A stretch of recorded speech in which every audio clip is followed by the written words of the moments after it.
the United States of America. Unity and oneness is what we're made of. One nation under God, it's plain to see. We're showing the whole world what a country should be. United we stand in America, hand in hand in America. Together as one in a land that we love. United we stand in America. Good morning, everyone out there. Welcome to Changing Times. It is Wednesday. It is September the, what is it, 9th? September 10th. 10th, maybe? September 10th. This time is really getting by me. So September 10th, we are live at Axe Media headquarters in Springfield, Missouri. I'm Lynn Morris, and Dr. Mary Byrne is still in Jefferson City. They're still in a special session today. They're finishing up hopefully maybe today. But anyway, she's been gone 2 weeks working in Jefferson City, and we have a great show lined up today. Good friend of mine, I've known Synova Cantrell. How are you doing? I'm doing great. How are you? I tell you what, I'm glad you're here today. And this young lady is just a very interesting, great person, a very important difference maker. We have only difference makers on our show, and they do all kinds of different things for people. But what Synova is known for is being a best-selling #1 Southwest Missouri crime solver writer, writes about true crimes. This is what I find very interesting is a lot of people write about things that they dream, they imagine, they just pick a subject and they write something. But when you're writing about true crimes, you're doing a lot of investigation and things like this. And it's a dangerous job. I know that when you're dealing with the mafia and some of the people that have committed crimes and you're interviewing them and things like that, it could be pretty dangerous. So let's kind of get started. She is so interesting. I just asked her before the show started. I asked her how she got started writing books. Now, you've published 15 books. That's a lot for your age. You have published 15 books. You've been involved in over 500 cases. You have actually been noted as someone who helped solve some of these cold cases and murder mysteries and things that's going on in the country. So they might not have ever solved them if it had not been for you. And I think that your #1 goal, you said, in your life is to make sure that you don't let those cold cases and those families suffer all those years and continue to suffer with no real information and news about what happened. And so that's what you're trying to do. But Synova, so when did you start writing books? I was telling you before it started, my first air quotes published book was in kindergarten. And that's when they had the senior class come down to the kindergarten class, and we narrated, we dictated a story to the senior student, and they typed it all up, and then we did our little pencil drawings with our crayons, our stick people, and we illustrated our own book. And then the teacher went and took all of those files and had them hardbound at the print shop. So that was our first so-called published book. I still have that. And then all through my teenage years, I have a ton. I have a whole trunk out in storage of notebooks of just little action adventure stories, fantasy fiction stories, anything I found interesting, I'd write, until that notebook was filled, and then I would put it in the trunk. And so I've had books published. My first traditionally published book was when I was 30. It actually came out a couple days after my 30th birthday. And so I've been publishing ever since then What's officially. the name of that book? That book is unpublished now, so Oh. it wasn't. I've been publishing so long, some of my stuff's out of print. I'm getting old. So So and to begin with, I think I remember you talking to you about that you had someone else help publish the books. It mhm. gets to be kind of expensive Yeah, and kind yeah, of nerve-wracking, probably yeah, trying to get all that yeah. fixed up. But now, don't you publish your own Mm, books? I do. Um, my first two books were traditionally published through, the major publishing houses, and they tell you they will market your books, but they don't. They just put it on the website. And so I was learning all this stuff about business and all this stuff about marketing. It's like, if I'm going to do it myself, I might as well keep the majority of the paycheck. Um, and usually you get 12% royalties if you publish traditionally. So I ended up creating my own publishing company, and I have Synova Inc. Publishing is a multimedia publishing company. So we got videos, blogs, podcasts, books, everything you can imagine. We've got some kind of version of it, and so I just created it myself, and that way I have more creative control as well. Traditional publishers, they have the end say in everything. So the first book I have, I don't even talk about because they changed the name of the book, they changed the cover of the book, they destroyed the book, and Uh, so I got such a bad contract, I figured it up, I would lose $1 every time I tried to sell a book. So I said, forget this. So yeah, I had to wait 7 years though before that thing was out of contract, and so I literally, that was one of my life lessons, right. keep your own creative control over your own things, because once somebody else gets control of it, they don't have the same vision and they're going to sometimes they'll destroy it. Well, that's interesting. So you're a coach too. So you Mm, do coaching with other people, and I know that you would help a new writer, somebody who aspires to be a writer like you. They don't know what to do. They may have God-given talents to be a writer and publish a book, but they don't know how to start it. mm. And so you can help people do that. I used to have all kinds of courses and things I sell, but at this point, I've just been too busy to be physically involved in those. So I combined all of my secrets into a book. And so one of my books that's available on Amazon is How to Build a Best-Selling Author Platform.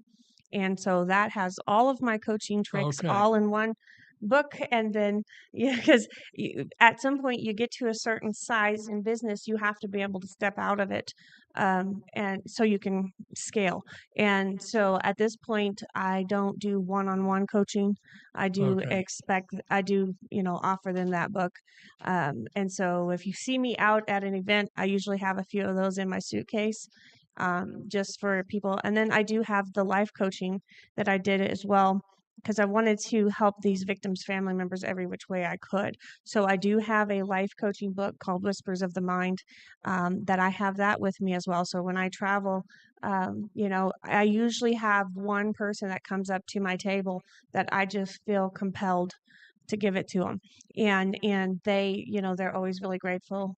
The last time it was a 13-year-old girl came up, and I thought it was a mom, but it was a grandma, and she's like, I went through the table telling them, okay, this book's about this book's about this, and then they're like, she's like, what's that one back over there? Because it's not true crime. So that's, behind the scenes. And I said, that is life coaching for trauma victims.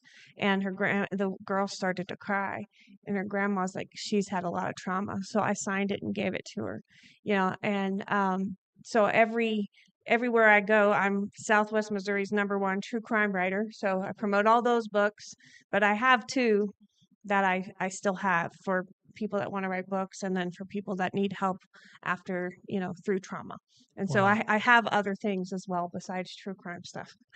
Well, so that kind of leads me to the next point. You certainly are a strong victim advocate, And so I know just recently in Jefferson City, because you text me and asked me a little bit about what the capital and things. Uh-huh. So the capital in the state of Missouri is in Jefferson City, and that's where I served for 8 years as state rep. And you had the honor to go up and speak at the Rotunda, which is a beautiful part of the Capitol, and speak to victims, advocates, families, and things like that. So a lot of families up there. Was that I got how was to that? I got to speak on behalf of victims' families out of Madison County, and that was at the time I was running the book Madhouse Madison County, and there's a lot of crime over there, a lot of families that aren't getting help over there, and so I took that book because when you write a book, it's a catalyst to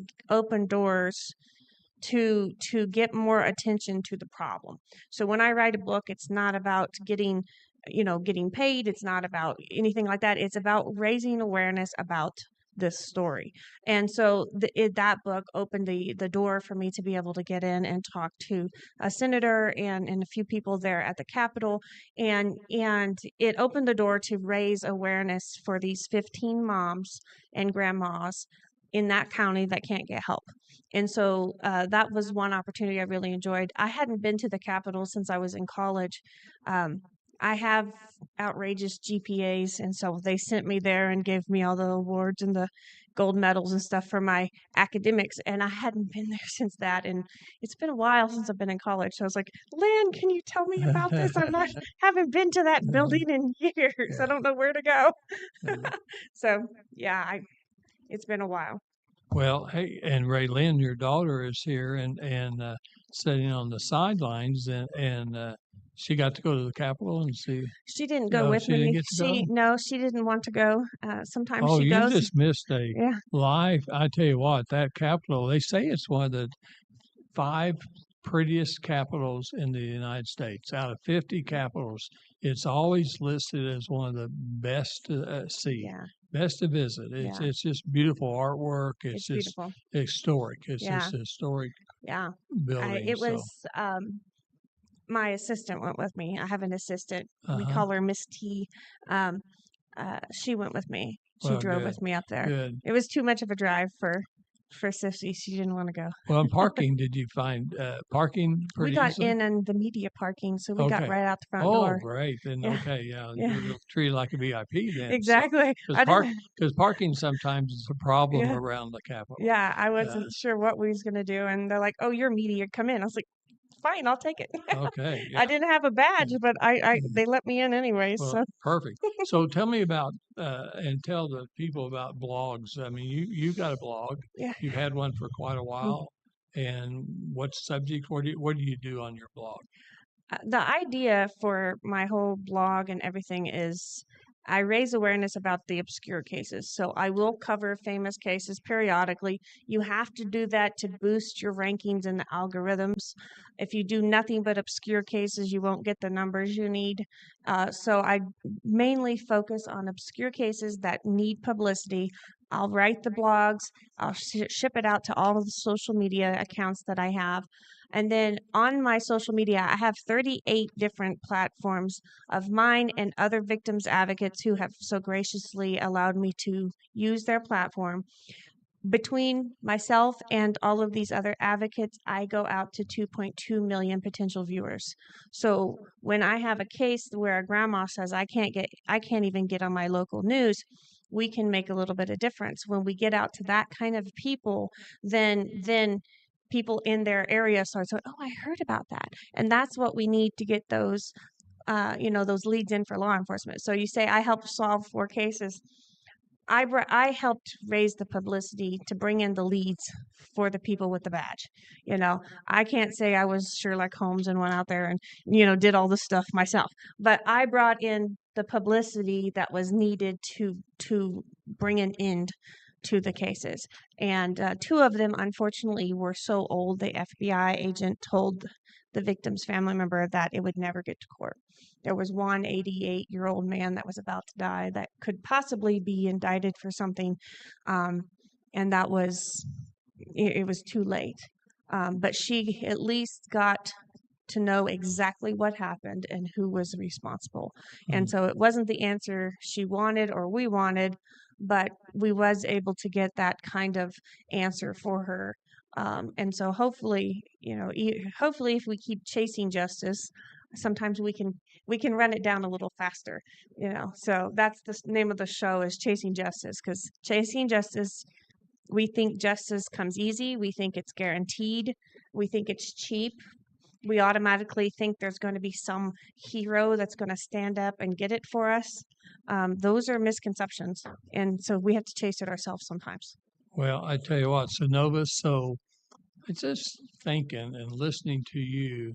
It looks like to me God had a plan for you at a very early age. You had this writing skill. You had this in your mind. You were illustrating and writing a book. You were writing a book. Same way with me in the third grade. I chose pharmacy as what I wanted to be. I wanted to be a pharmacist when I grew up. In elementary school in third grade, they gave us a book, New York Life, put a book out for occupations that little kids could read. We could understand it. We went home, took it home to our parents, having to look at it each night with my mom, and I was supposed to pick what I wanted to be when I grew up. And I picked pharmacist in the third grade. I think God chose that for me, and that's what I did. And you basically done the same thing, whether you knew God was in the plan or not. He was. Have you ever thought about you could have been an FBI agent? You could I have was told I been. should have been. Yeah, I mean, Yeah, women are very good at stuff like that, we're and good you at digging things out. and so you've got that intuition Yeah, and a different way of thinking yeah. and stuff like that. So you could have been in the FBI, Secret Service, CIA, helping them solve crimes that way. Hey, everybody is a difference maker. They can be a difference maker. They certainly are on our show. And here's Synova. She's a difference maker. You'd think, well, I didn't know a person that could write a book could be a difference. Yeah, because the kind of books that she writes is certainly solving crimes and helping solve crimes and putting to rest for the people the problems that they live with every day of their life because they don't know what happened to their loved one. So you're a difference maker. Let's talk about other things that I think that's pretty interesting. You were on the Discovery Channel, and tell us a little bit about why. Well, that is around my most controversial book.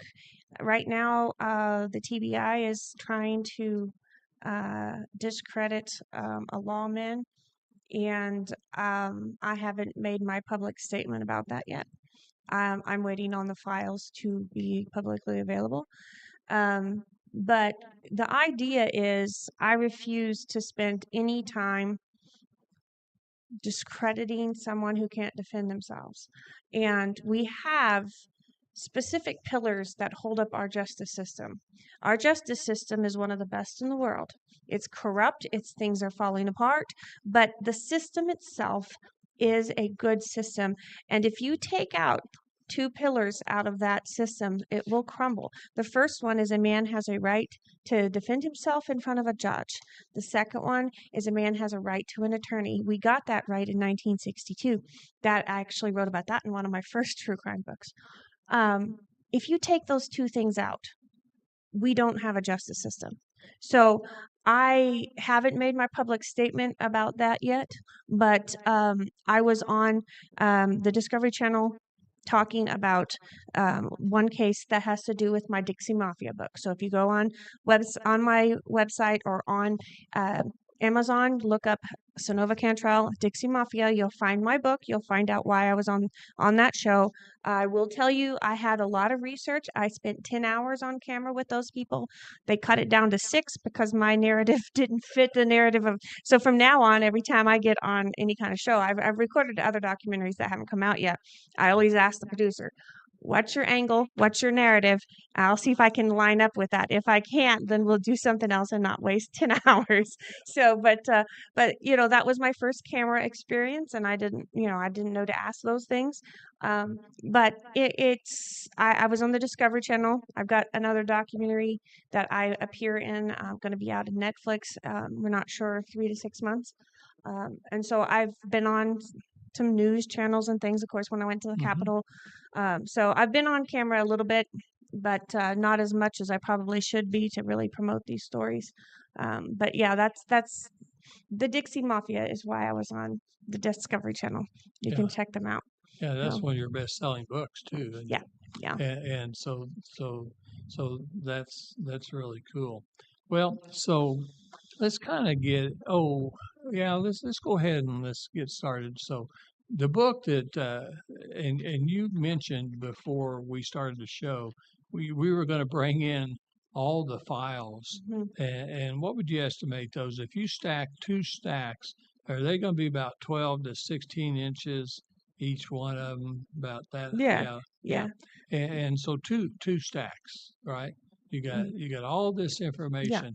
So the book that you have that's getting ready to be released is Madman or Messiah, Yes. and we're talking now about an American cult.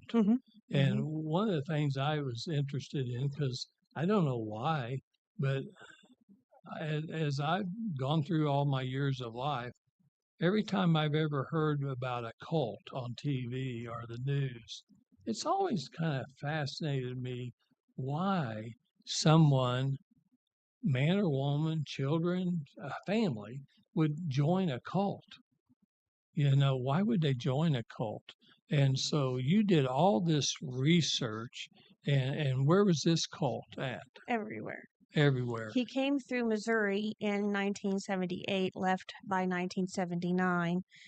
He built a pyramid in St. James that was supposed to withstand the apocalypse. But God told him to leave, according to I followed this man 60 years through newspaper archives because he could not stay in one place without making scandalous headlines.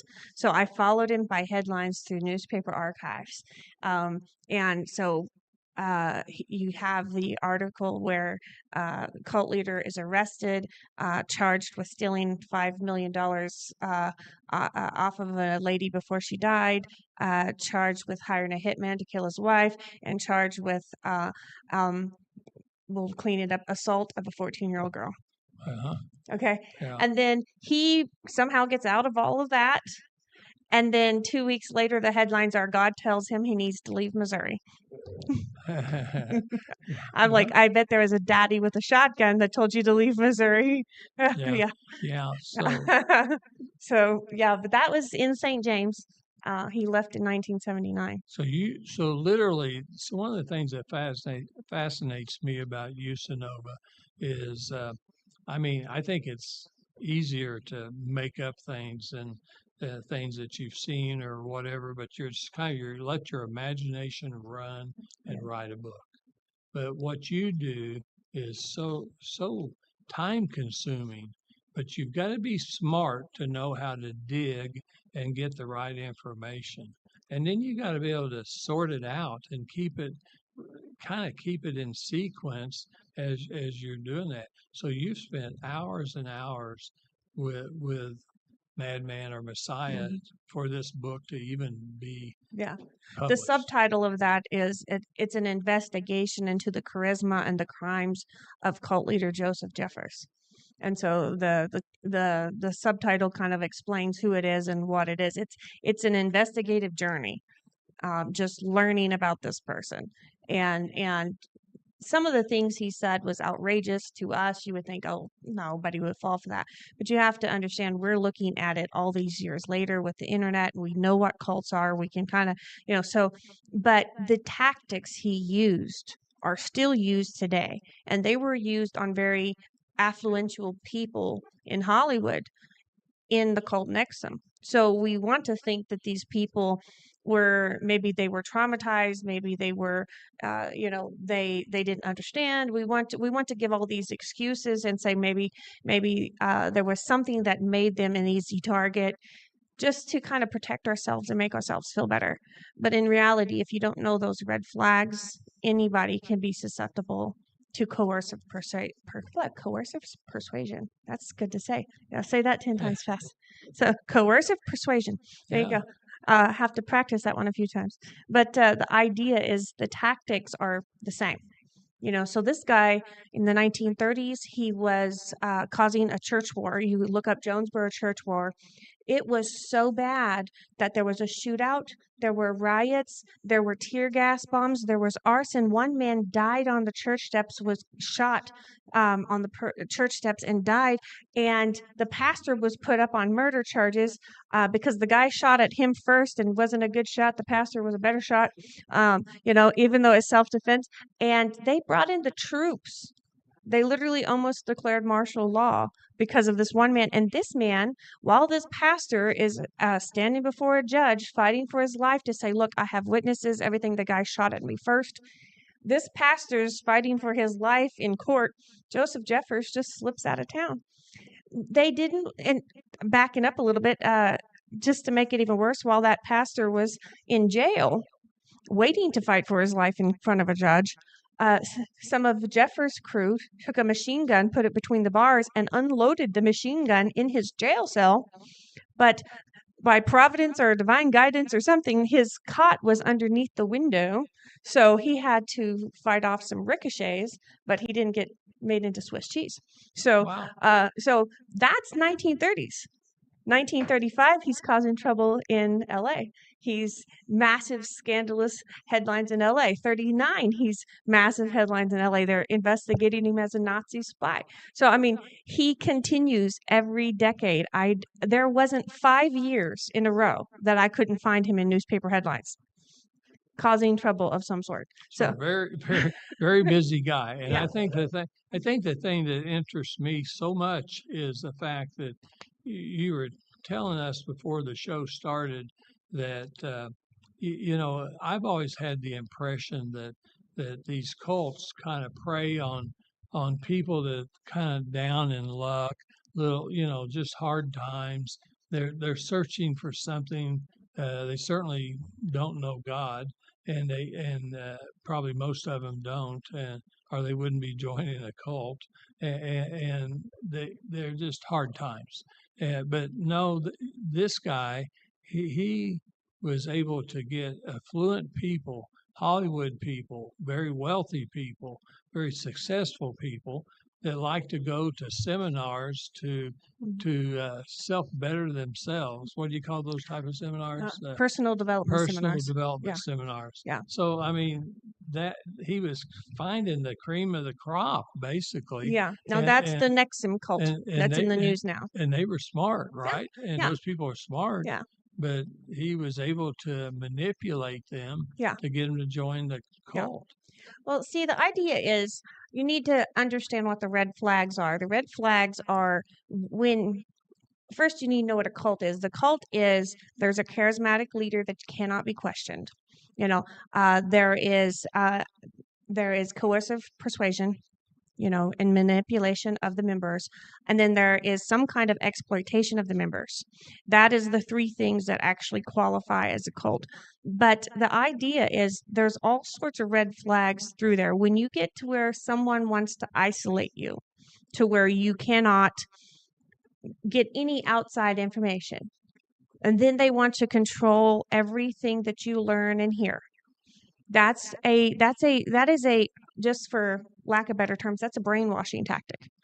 Total immersion into what they're thinking will make you question. Now, there was a study, I believe it was UCLA. I have to look. I was here talking about psychology once. I don't have those papers with me. I believe it's UCLA. It's the illusory truth effect, if someone wants to look it up. The idea is they did some studies to see if they could make someone believe a lie on purpose. So they told an outrageous lie that everybody in the study did not believe in 100%. It was ridiculous. They repeated that lie so many times a day, over and over and over again. They played it in their headphones, played it over and over and over again. And it only took a certain amount of time before you started to question your idea of what you Wow. believed. Wow. And then over time, you hear that enough, you will start to believe it. And that was a study that shows you hear something enough, it will make you question your own personal beliefs. The idea, the protection against that is to hear something else, to open yourself up to hear the other people around you.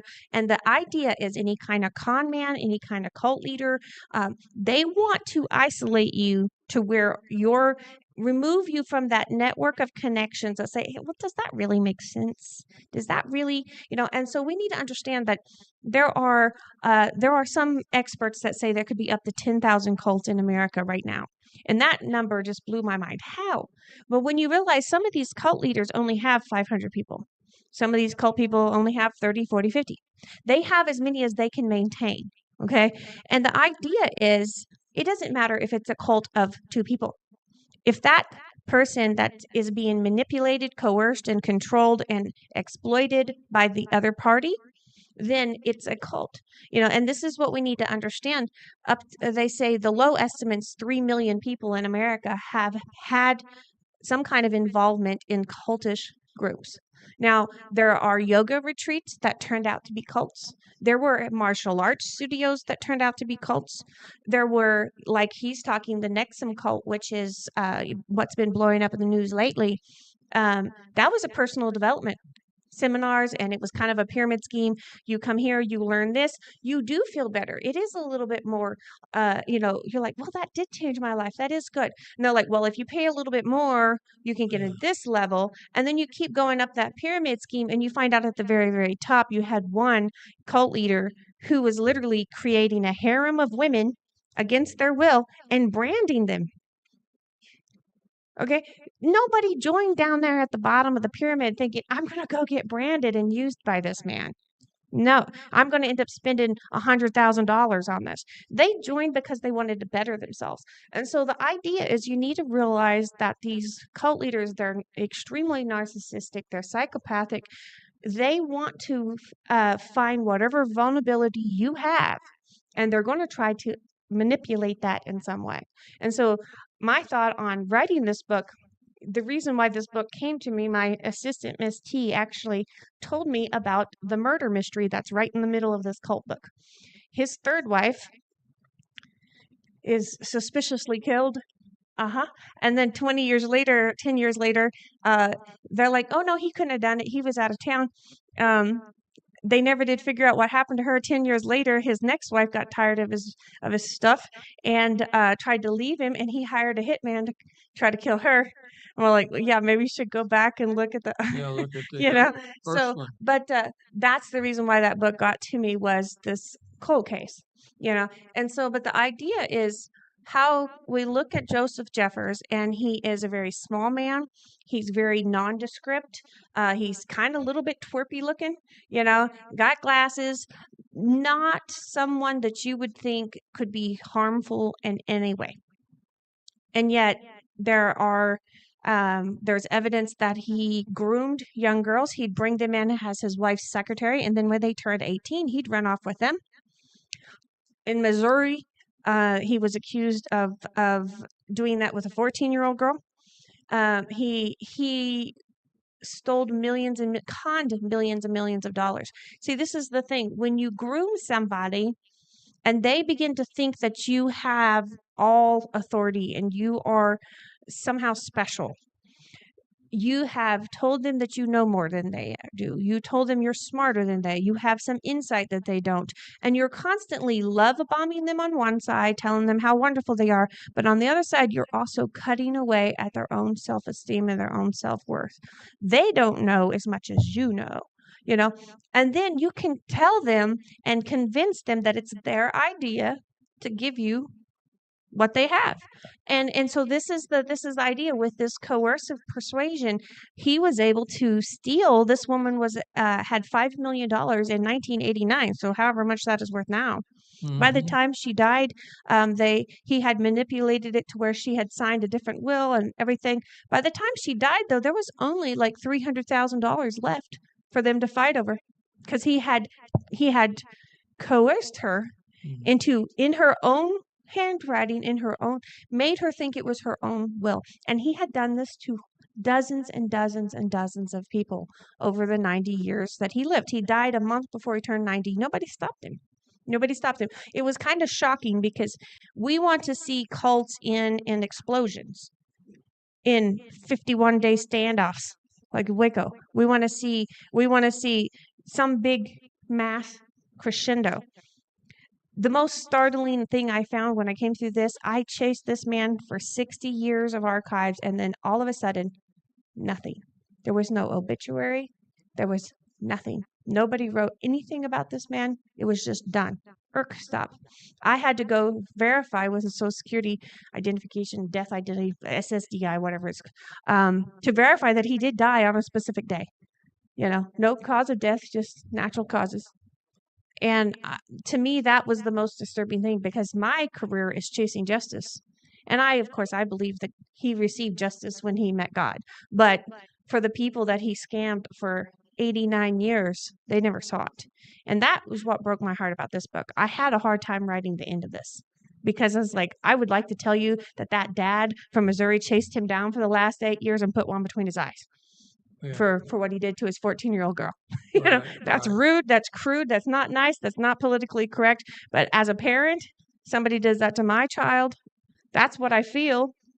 I will wait for the police to do their jobs, and I won't be a vigilante, but I would like to see something like that at the end of this, and there isn't one.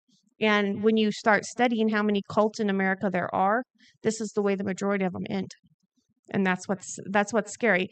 You are going to have to learn the red flags to protect yourself, because anybody can be susceptible if you don't know what those red flags are. I think those red flags are very important. I'm glad you brought that out, because there's got to be a powerful magnet of some sort from one brain to another brain to make this thing work.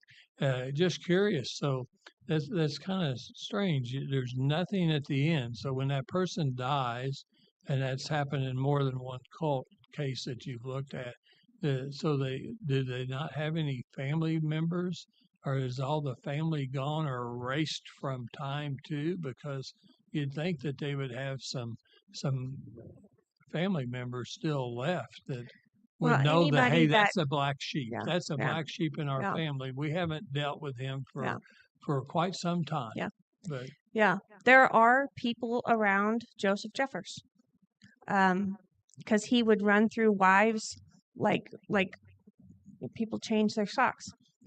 He'd run through wives, he'd have a kid or two, and then they wouldn't adhere to his way.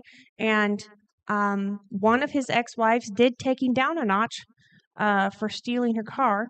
That's an interesting story that will come out in this next episode of Chasing Justice that comes out next Tuesday, because I do videos on each parts of different things. So that one, the Golden Chariot of the Kingdom, that's coming out next so Tuesday. how do they see these videos? The blog YouTube. You can go on YouTube and go on see YouTube, and what do they look for? my name and Chasing Synova Justice. Cantrell, Yeah, Chasing Justice. Chasing Yeah. Justice. Right now they're on YouTube for free. I tell everybody watch them for they're free, but we're hoping. I've got a couple other projects I've talked to you about. When I get those projects done, we're gonna work on getting it on Amazon Prime. So right now, watch it while it's free on YouTube. There's Okay. my shameless plug. Okay. No, that's good. That's good, because I just find that interesting. When you're researching cults, do we have? I can't remember hearing about one. Do we have any women leaders in cults? I guess we do, don't we? Mm-hmm. But Yeah. I always hear about the cases with men. Mm-hmm. But Well, because men are more testosterone driven and more bravado. So when they go out, they like to go out in a flame of glory. So that's where you got the Jonestown, where, everybody mass suicide, which now they're looking into it and they're seeing that a good majority of those people were actually killed because they didn't want to drink the Kool-Aid, and they were actually killed by the guards. So you'll find, but they want to go out in a big, blaze of glory. And so you'll find the women are a little more quiet, a little more manipulative, and they go out a little bit different. And so yes, there are women cult leaders, but it's not, they don't go out this way, so you don't get as much attention on it. we're going to talk about our sponsors, and we'll be back and kind of say last words. But Brad Fastow, certified fiduciary financial planner, located right in Ozark, Missouri. He is one of our sponsors that is certainly a difference maker. He was on our show 2 weeks ago, and located in Ozark, Missouri. So his phone number is 417-581-9222, 417-581-9222. He's licensed in 22 states. That's hard to imagine. Seen all over the country and around the world. He actually speaks everywhere. He's written 2 best-selling books. The first one is Safe Money Matters, #1 best-selling retirement planning book on Amazon. His second book is Bulletproof, a continuation of some of the same theories that he wrote in the first book. Very interesting books. It also is a best-selling book, and they will send those books to you free if you call 417-581-9222. Very interesting.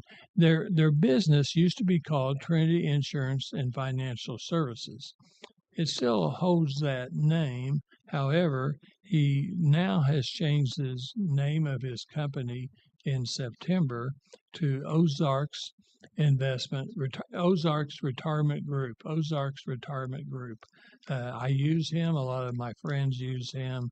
People use him, and you can't go wrong. He believes in making sure that your money is safe when you invest it, when you retire, and that you won't run out of life before you run out of money. That's very important. Our second sponsor is used to be Youngblood Motor, and now it's Springfield Nissan, Springfield Kia. On Labor Day, Janet and I bought a new Kia from SUV from Springfield Nissan and Springfield Kia. And they're located on South Campbell. They have new cars on one side of South Campbell, 3525 South Campbell, and then they have used cars on the other side, the opposite side of the road on South Campbell. Highly recommend them. The service is impeccable. They made me a great deal, 0% interest. Took a lot of money off the sticker price. I bought a 25 as the 26 has come out, and I've bought several cars from them in the past with low mileage. I like to buy a car with less than 10,000 miles, and you save some money. So I highly recommend these guys. Let them know that Changing Times, Lynn Morris recommended them, and you won't go wrong. Okay, so we're going to kind of run out of time here. What's the last words you want to let people know going on about what you're doing, or anything that you want to share? Well, basically, I am all about victims advocacy, and if you have a cold case that you need publicity on, I can't guarantee you that, I can solve it, but I can guarantee you I can get it out to people to see. I have a cold case submission form on my website. You just submit it there. Right now, I think I've got 26 or 28 waiting on me. So it takes me a few months to get through them. But if you need help with your publicity, go to synovainc.com and you'll be able to submit your case there. So that's what I'm all about, is trying to, I want to help the victims' family members any way that I can. And I can write, and I can do some marketing. I can do some speaking, so that's what I do. And then, my books basically are to fund my charity work. So I have books for sale. If you like what I do and you want to support, go on Amazon and buy them.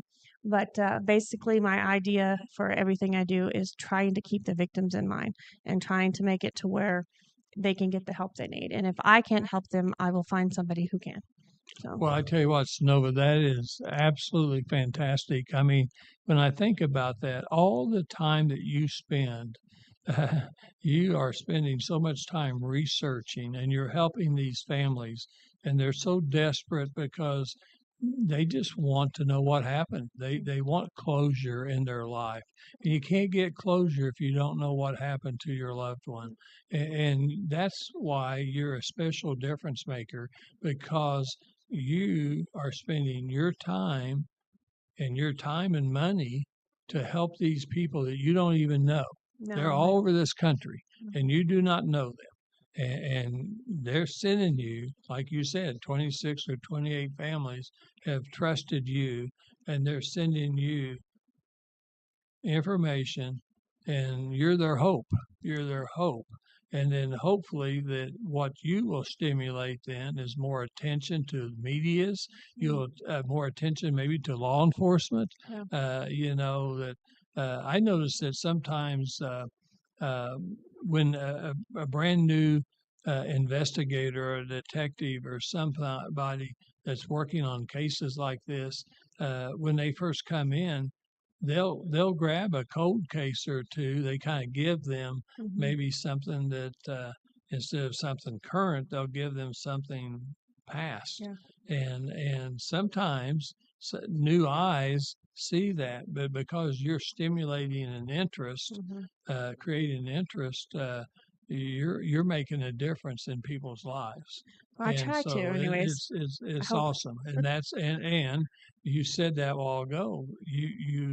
You write books to help pay for this passion you have to help other people, because it's not free. No. It costs time and that costs money.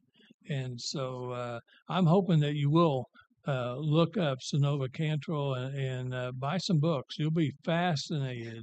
These are true crime stories. If you like true crime and you're watching things on TV about true crime cases, you need to not watch quite as many and buy one of Synova Cantrell's books. I got 300 videos on YouTube. You can binge watch those. Yeah, I need yeah. the boost in the algorithm. So it's like Okay, play them so in the background. okay, so watch your videos and again, how do they get on it? If you type in Synova Cantrell or just Synova, you're on Google, you're going to either get me or a natural gas company in Sweden. I wish I owned a natural gas company in Sweden. So if you're not looking at a gas company, you're looking at me. So, Okay, very good. All right. Well, thank you very much for being there. So I'm Thank going you. to say one thing before we go off. I'm going to start something new now. Next week, unless Dr. Mary Burns, she will be back. If she's got a guest, we'll be live. If we're not live next week with Dr. Mary Burns, because I will not be here, we will do Brad Pistow's show again. It's so well liked and received that we'll put his show back on. But I'm going to start reading at the beginning of our shows. I just thought about something. I read a lot too, and so I always read these little sayings that I started to write down. So I'm going to read one to you and make you think about that for the rest of this week. It says, "When the last elevator leaves, you need to know if you're going up or going down. When the last elevator leaves and you're on it, you need to know if you're going up or going down." I think that's a very important thing. So I'll just leave you at that we hope through Acts Ministry that we believe in God's Son and Holy Spirit, that if you have that elevator at the very end, it's going to take you up to heaven. We'll see you next week. Have a great week.